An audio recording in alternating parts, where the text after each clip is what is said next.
Pangalawang mga Kronika, Kapitulo 12. Nilusob ng Ehipto ang Juda.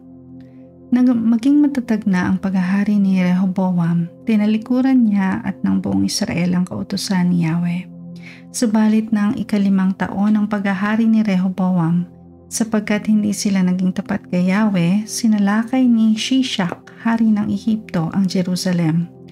Ang hukbo ni Shishak ay binubuo ng 1,200 karwahe, 60,000 mga ngabayo at 5 bilang na mga tauhan, pati mga taga-Libya, taga-Sukuim at taga-Ethiopia. Nakuha niya ang mga may pader na lungsod ng Juda at nakaabot siya hanggang Jerusalem.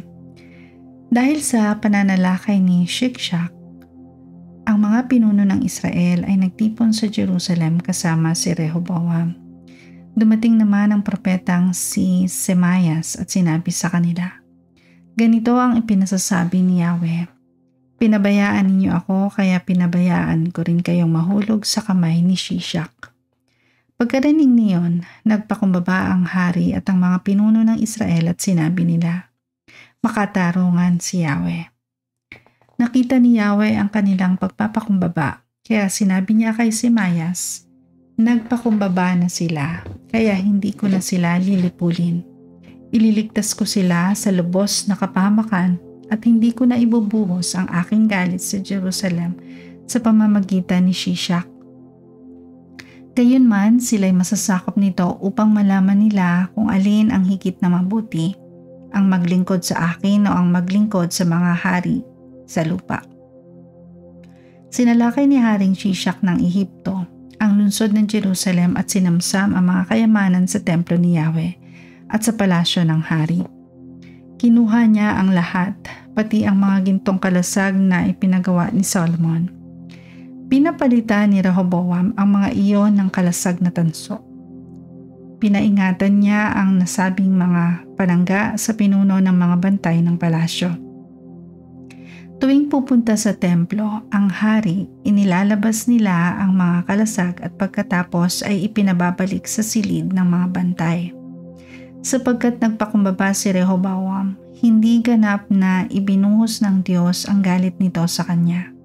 Hindi sila nalipol ng tuluyan at naging matiwasay na ang kalagayan ng Juda. Ang buod ng kasaysayan ng paghahari ni Rehoboam. Naging matatag ang paghahari ni Rehoboam sa Jerusalem. 41 taong gulang siya nang magsimulang maghari ang 17 taon at 17 taon siyang naghari sa Jerusalem, ang lungsod na pinili ni Yahweh sa lahat ng lipi ng Israel upang doon siya sambahin. Ang kanyang ina ay si Naama na isang Amonita. Naging masama siya sapagkat hindi niya sinunod ang kalooban ni Yahweh. Ang mga ginawa ni Rehoboam buhat sa simula hanggang sa wakas ay nakasulat sa kasaysayan ng propetang si Semayas at sa kasaysayan ng propetang si Ido.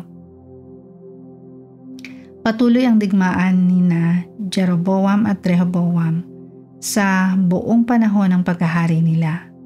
Nang mamatay si Rehoboam, inilibing siya sa lungsod ni David at si Abias na anak niya ang humalili sa kanya bilang hari.